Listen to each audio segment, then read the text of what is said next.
Yon, magandang buhay. I'm back. Again, it's Mang Bless.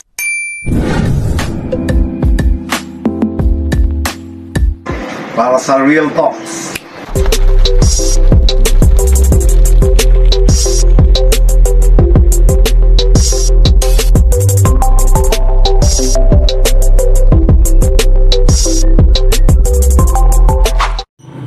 Magandang buhay, I'm back.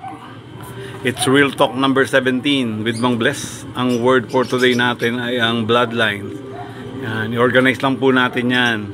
Sabi ko nga intense na sunod-sunod ay unahin po natin ang bloodline. Kasi dahil kalapati po tayo, kalapati po yung pinagkakarerahan natin eh. Kaya dapat bloodline po muna tayo. Yan, si Masterpiece, nabanggit ko. Yan. May Legaspi champion pa yan, smash, siya lang yung 1,000 ng speed.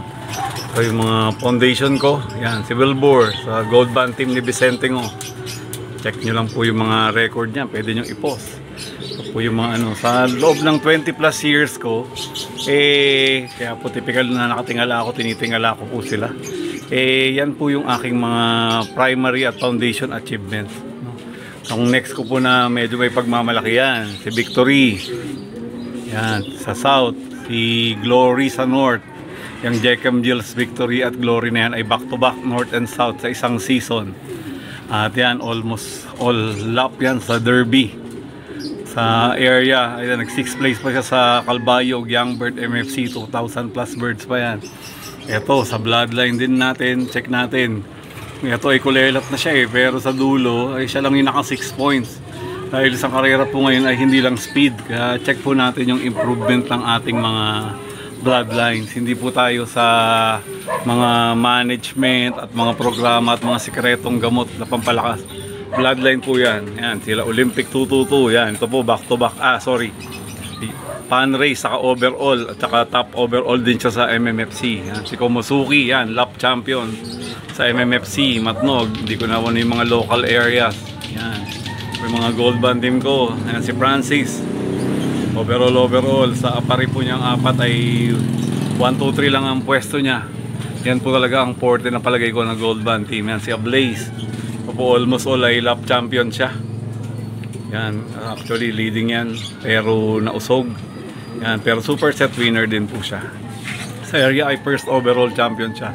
Ito po dapat yung back to back ko, si Casanova at si Supernova. Pero hindi ko classify kasi second overall lang si Casanova sa BSRPC. Pero sa RPCA, first overall siya. 7 points po yan sa North ng MMFC Super Set. Noon ay 7 karera pa. Yan, ito po back sa overall champion siya. Yan, overall din. Isang season po yan, 2009. Dapat ay back to back na pero ngayon. At medyo wala pa naman nakakopya.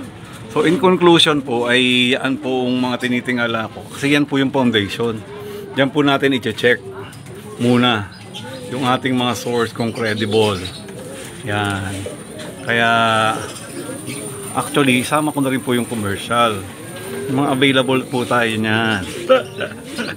Pero dahil sa reels po na to ay continuation, marami pa po tayong pag-uusapan.